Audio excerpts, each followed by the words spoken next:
Madam, మీరు ఎలా ఇంత ఇంత మంచి స్టేజ్‌కొచ్చారు?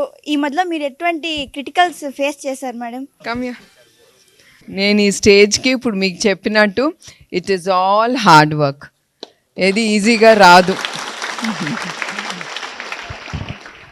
It is all hard work. చాలా కష్టపడాలి ఈ స్టేజ్కి రావాలంటే. నేను ఎప్పుడు చంద్రబాబు నాయుడు గారి గురించి ఆలోచించలేదు. ఒక ఉమెన్గా నా కోసం నేను ఆలోచించుకున్నాను. నేను కష్టపడాలి, నేను పైకి రావాలి, నేను ఒక పేరు తెచ్చుకోవాలి.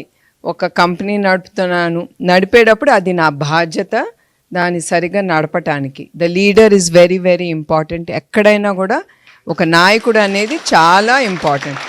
సో రేపు నువ్వు కూడా ఎక్కడున్నా కూడా నువ్వు డిసిప్లిన్గా ఉండాలి, నువ్వు కష్టపడాలి. అయితే ఇది ఈజీగా రాదు జీవితంలో.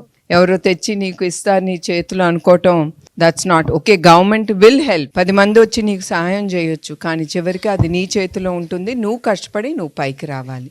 Okay, that's the only thing you have to learn.